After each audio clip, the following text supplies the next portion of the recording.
Chào mừng tất cả quý vị khán giả quay lại với chương trình Come Out. Và sau đây, mời quý vị đến với khách mời của ngày hôm nay. Cái thứ của mày là BD con tao mà giống như mày ha. Tao bẻ cổ nó đó. Quỷ ma đuổi nó khỏi nhà hoài à.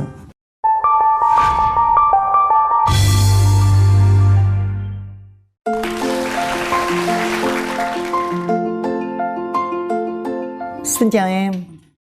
Em giới thiệu đôi nét về bản thân mình nhé. Dạ em tên là Ngô Văn Phương. Mọi người thường gọi em là Ly, quê ở An Giang. Em năm nay 28 tuổi. Bình thường thì em đi diễn show nho nhỏ. Còn ở không thì em làm bán hàng online. Đi diễn show làm mình Em diễn thời trang. Anh có thể hỏi đôi nét về tuổi thơ của em không? Tuổi thơ của em thì em ở dưới ngoài. Rồi hồi còn nhỏ đó, khi mà em thấy bạn bè có bố mẹ, em có tự hỏi là vì sao bố mẹ mình không bên cạnh mình không? Có, nhiều khi mình cũng tuổi đi học rồi này kia đi về mình thấy sao mình không giống như bạn bè, không kêu mà cái gì cũng ngoại, không mấy gì không. Sau này lớn ngoại kể, người kể một chút với sớm với mấy cô cậu người kể thì mới biết nhiều. Gửi cho ngoại giữ nhưng mà ba mẹ có tới lui thường xuyên thăm không? Dạ không, ngoại thì lâu lâu có tiền thì để dành chút đỉnh với ngoại dẫn đi kiếm, biết mẹ đâu thì đi kiếm. Rồi có bao giờ em tìm được mẹ không?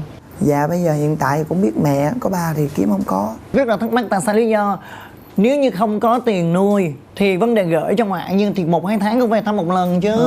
Mẹ em cũng khổ.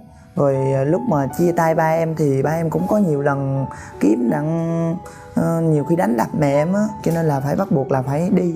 Rồi cái tuổi thơ của em trải qua với ngoại nó như thế nào vậy? Rồi ngoại cũng dẫn em đi bôn ba với ghe, hồi xưa ở ghe nhiều. Những năm nước nổi đó mình đi ghe mình mua dừa nước. Rồi bán trên ghe luôn. Dạ bán ghe với chợ này chợ kia, đi đầu này đầu kia. Khi còn nhỏ đó, khi nào em phát hiện ra là cái giới tính của mình khác biệt? Có 5-6 tuổi, cảm giác mình là phái băng đầm băng váy hơn. Phái cuộn những dây băng đang múa rồi này kia đang nhảy. Đi học thì em luôn bị bạn bè ăn hiếp. Đang ngồi ăn bình thường, tự nhiên bị đục vô con mắt. Bị bạn xô té, cái này là cái thẹo em nhớ suốt đời. Có thẹo tét ngang trán. Em còn nhớ có bạn đó là ủa sao mày không cha không mẹ, mày đi học mày không giống con trai vậy hết trơn, mày đi chơi với gái không mày kỳ quá. Rồi lúc đấy em có phản ứng lại không hay là em chỉ chịu đựng? Đánh lần 3-4 thằng lận. 3-4 người đánh sao phản ứng được? Cô giáo thầy giáo đâu em? Có nói nhiều lần mà rồi cái nó nói nữa cái nó kêu người ngoài vô đánh. Rồi khi em lớn lên thì mọi việc nó có đỡ hơn không? Khi em lớn lên thì bắt đầu mình biết cái giới tính của mình. Sống lúc mà che đậy, lúc thì mình muốn mình bộc lộ mà mình không biết làm như thế nào. Mình phải cố gắng từ từ để mình tìm cách để mình sống đúng với mình. Mà nó khó khăn, cuộc sống như là một cái màu đen chứ nó không có ánh sáng. Rồi có lần nào em tâm sự với ngoại về vấn đề này chưa? Có lần thì em đi làm thì ngoại điện lên kêu em đi về cưới vợ. Rồi lúc đó bao nhiêu tuổi mà ngoại kêu tuổi cưới vợ? Nhưng cũng chưa bao giờ tâm sự với ngoại là giới tính của mình như vậy hả? Chưa, ngoại cũng nghĩ là em mà nhiều khi giỡn vui đùa, ngoại chỉ nghĩ là làm cho ngoại vui. Tại ngoại em cũng biết em ham diễn này khơi cho ngoại cười. Mà ngoại không nghĩ em là như vậy. Không nghi ngờ gì hết hả? Dạ. Rồi kêu em, lúc đó kêu em điện thoại kêu em về lấy vợ thì em nói làm sao? Thì em nói lúc đó là em mới bộc lộ đó. Ngoại ơi con thích con trai à, con thích con trai à. Em nói thẳng luôn. Rồi phản ứng của ngoại như nào em? Ngoại nói con trai với con trai sao quen được. Rồi sao có con sao nói giỏi. Rồi ngoại chỉ có mình mày con trai à. Nuôi tới giờ tự nhiên nó thích con trai. Rồi ngoại cũng lúc đó ngoại cũng nghe điện thoại mà cái thời mình Nokia. Ngoại cũng như là khó hiểu về em. Rồi ngoại cũng nói tối ngoại mới điện, ngoại mới khóc, ngoại nói thôi chị đi về đi, mày khỏi cưới vợ. Ở với ngoại có nhiêu ăn nhiêu. Là đó từ lúc đó là ngoại biết được cái giới tính của em. Dạ. Rồi đến như bao nhiêu tuổi thì bắt đầu mặc đồ con gái. Cái ngày về Úc em đi theo chồng là em đi nói tóc. Đi về cái bắt đầu không ai chấp nhận em hết. Mặc đồ con trai mà nói tóc dài, mà lúc đó quá ham rồi, soi gương miết luôn, rồi bắt đầu mới đi xin đồ bằng.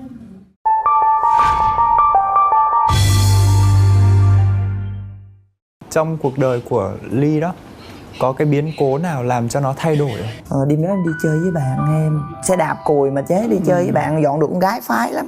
Thì mặc đồ con gái luôn. Dạ lúc đó là lộ rồi. Thì đi chơi thì bị bạn bỏ về trước. Rồi em mới đi về mình thì em bị 4 thằng nó xin rượu, nó kè xe đạp em á, rồi nó làm chuyện bậy với em á.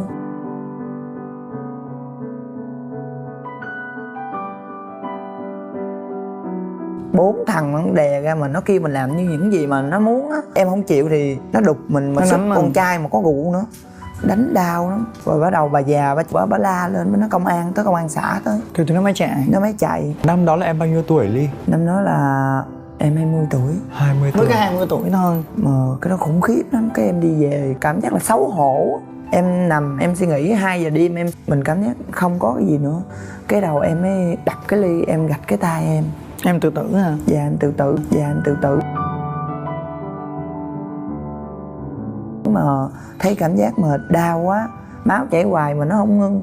Em nhớ là chai Comfort của em mới uống bắt đầu nó khó chịu, từ cái gì em phát hiện thì kiếm bắt đầu la làng lên.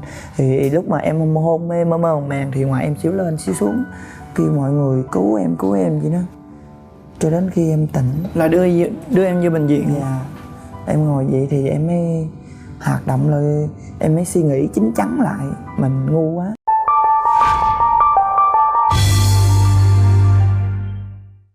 Sau đấy em bỏ lên Sài Gòn hay là em vẫn ở dưới quê? Bắt đầu em được một chị trên Facebook tìm kiếm để mà xin đi hội chợ lô tô. Thì ngoài em cũng khóc nhiều, ngoài em nói nó gì rồi gỡ gắm người ta. Rồi em cũng nghĩ đi lô tô mình vui, tại vì với ánh đèn lô tô là mình bước chân lên ánh đèn đó, mình bận được bộ đồ con gái, mình được thể hiện cái gì mình cần thể hiện, mình thích là được. Dạ. Nhưng mà ngược lại vô đoàn lô tô nó khác với cái gì mình suy nghĩ. Chị em mình nghĩ cùng màu áo nhưng lúc đó không thương nhau, hại nhau không. Hại nhau là cụ thể là như là ví dụ như là mình thích cái người đó mà người đó thích mình, mà chị đó thích người đó, đi về là bị bắn, là chị đó đánh em mày luôn. không có được lại gần thằng đó. Hay là tối bán mệt mày đi mua không, mày đi mua nước tao uống không, mà giờ không đi là bị đánh. Còn chịch một chút là đồ đạc cái này bị xé, không phải là bị mắng. Sao chị em mà không thương nhau nha. Thì em kiếm được số tiền em đi về với ngoại. Rồi lúc đó đi về cũng nhiều lần rồi dì nói cái thứ của mày là BD con tao mà giống như mày ha, tao bẻ cổ nó đó. Quỷ ma đuổi ra khỏi nhà hoài à. Sao ngộ quá ha. Em không hiểu tại sao mà người trong gia đình lại như thế. Trong gia đình sao đối xử với dù gì nữa cũng là con ruột, cháu ruột. Có cái lần mà ngoại em buồn nhất, ngoại em cũng khóc với em đó. Ngoại em cũng chịu, nhìn chị áp lực quá cho nên ngoại mới đuổi em thôi. Tại vì ngoại có nhiều, ngoại tiền này kia cho, ngoại giấu cho em, sắm cho em cái này, sắm cho em cái kia, lâu lâu sắm. Nhưng mà trước mặt người ta thì ngoại không dám. Là con không nghĩ mình là được yêu, mình chỉ sống đúng mình. Cái từ từ cái mình được người này người kia để ý, cái mình thấy mình vui, cái mình yêu đời, mình bắt đầu tiếp tục cái con đường mình.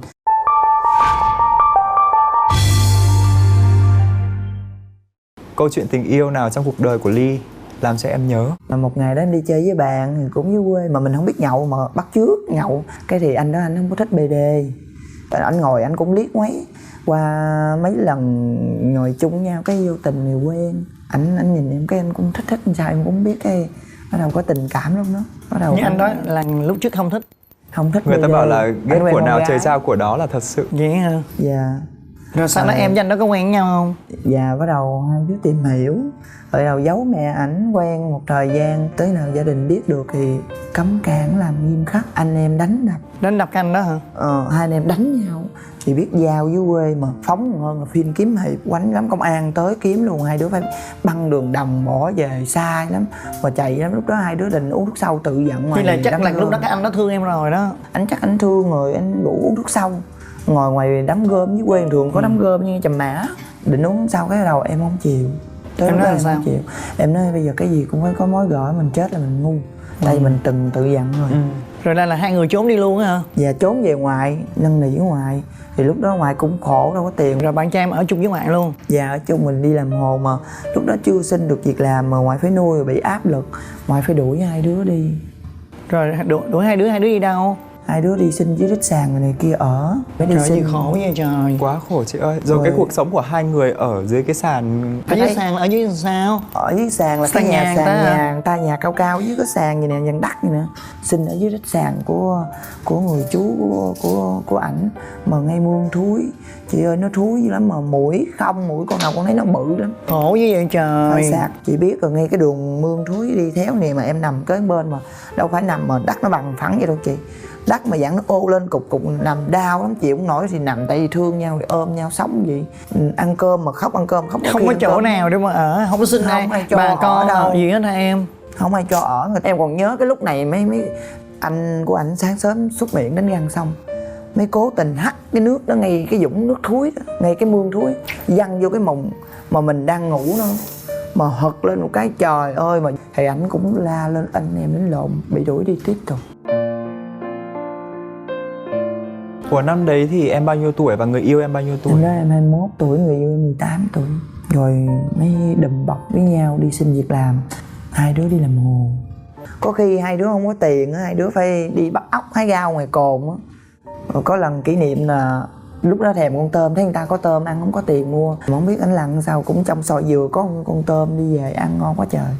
Tôm mình ăn, còn ốc mà ngon mình phải đi lên năn nỉ ngoài, hỏi ngoài đi bán đi 40-50 ngàn. Rồi bây giờ em, cuộc sống em như thế nào? Em còn với cái anh kia sống với nhau không? Dạ hai đứa chia tay rồi. Tại sao chia tay? Một phần là thương nhau nhiều quá mà gia đình cứ cấm cản hoài, mà hai đứa cứ bông hoài. Mà mình thì dọn con gái mà đi làm hồ mà cực khổ quá, cực khổ chịu không được. Làm đủ thứ nghề, làm cái này có ngoài chu tiền bao nhiêu thì cũng chịu làm ăn lắm, mà thất bại không à. Từ khi lúc chia tay tới giờ là được bao nhiêu lâu rồi? 3 năm mấy rồi. 3 năm mấy rồi. Rồi hai người quen nhau được bao lâu em? Hai đứa quen nhau cũng gần 6 năm. Rồi lúc đấy em có ý định chuyển giới chưa em hả? Lúc đó là chưa có khả năng. Bồng bềnh trên cái Sài Gòn nữa, làm bắt chấp, rửa toilet, rồi bán quán nhậu, rồi làm quán nhậu bên đây mà gình mượn xe mà không có xe, phải đi chạy xe ôm cho mấy con bia rồi đó chị.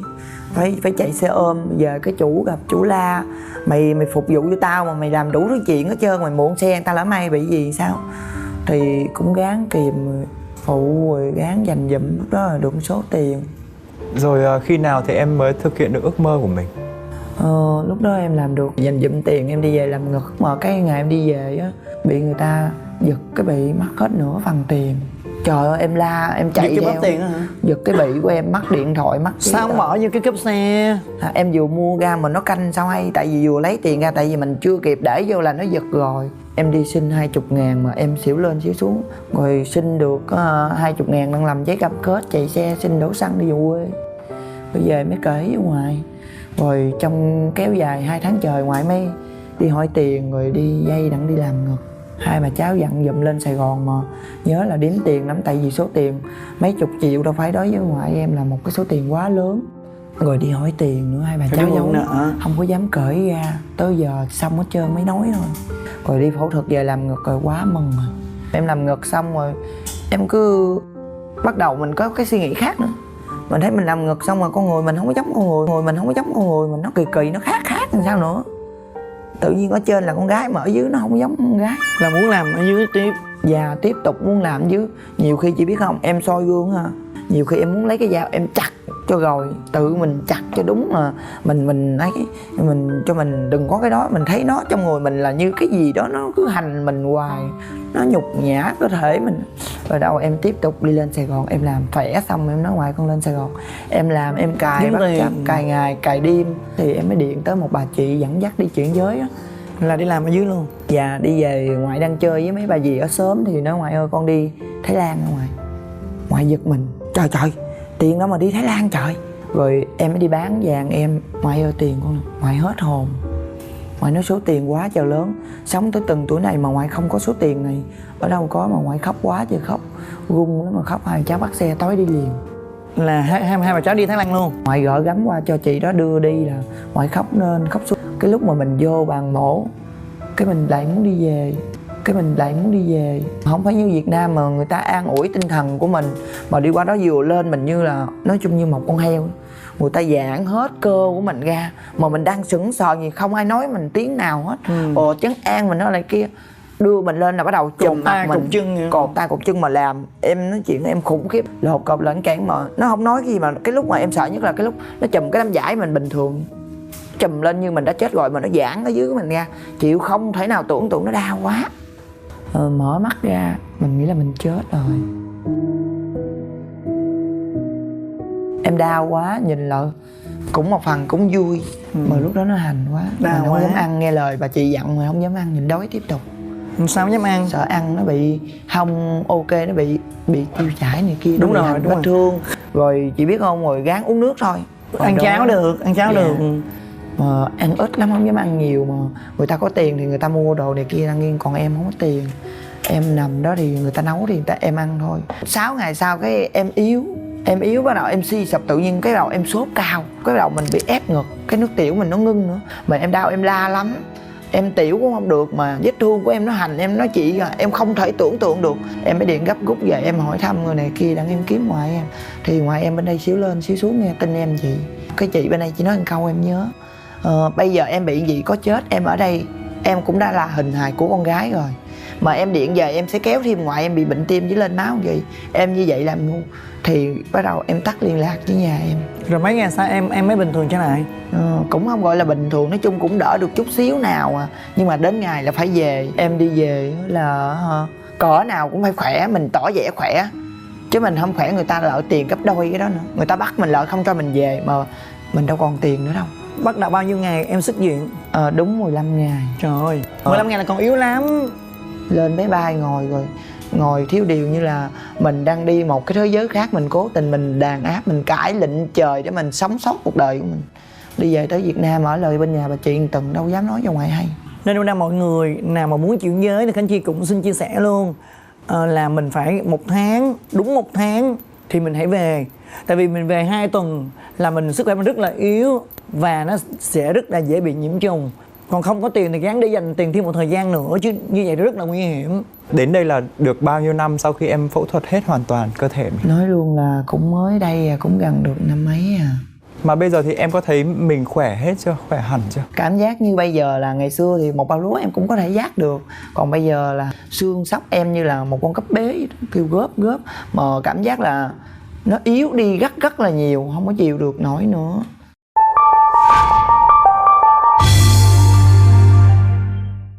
Câu chuyện hôm nay gắn liền với hình ảnh của bà ngoại rất là nhiều.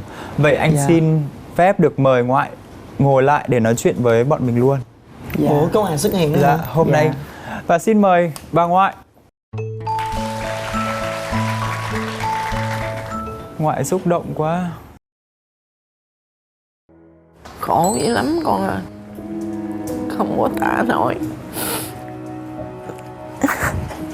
Gán rồi. Cái lúc mà mẹ nó bỏ nó thì ông ngoại ẩm trên tay, mà tiền bạc thì không có nuôi cháu á con. Ông ngoại mới bỏ cháu ở nhà lăn lóc vậy đó, ông ngoại mới lãnh công lúa đi cắt nuôi cháu, mà cấp đó nó đau bệnh như không có mẹ, nó uống nước đường, nước cơm rồi đó con, cái nó bị ỉa chải đó, mà chiếu gì cũng không có đắp hết trơn. Cái người ta thấy gì người ta ở trên Tân Phú người ta xuống người ta xin, cái ngoại nói đâu có cho được, đói thì đói chứ không có cho. Tới lớn lên thì ngoại bắt đầu ngoại mặn, thì xe nhang đồ này kia qua ngày qua bữa sống đó con. Mà cứ nói hoài con à, con là BD, con đi đâu á chúng quánh á, ngoại thấy người ta quánh chịu lên chịu xuống nghe con coi chừng, chúng không có thích con đâu. Người ta coi như con là thú vậy đó, chính quyền cũng không có xử.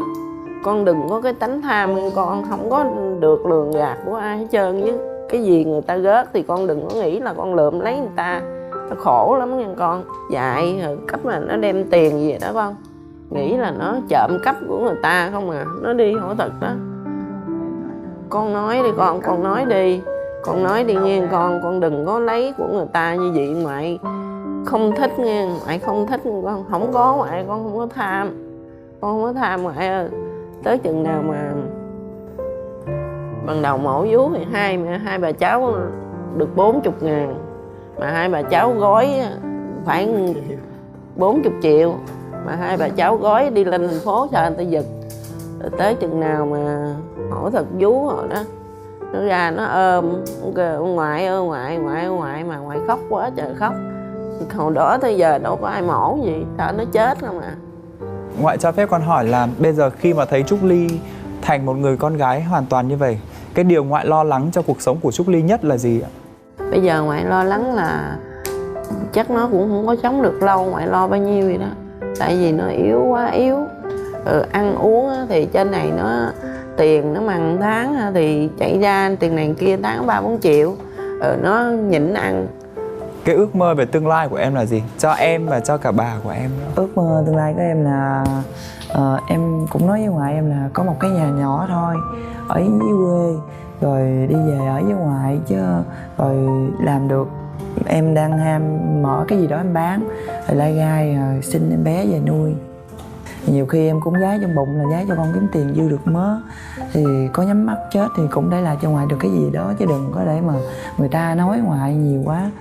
Chị và Tương cũng xin chúc em và ngoại có nhiều sức khỏe và chúc em gặp được nhiều may mắn trong cuộc sống, để cuộc sống em không còn buồn như thế này nữa.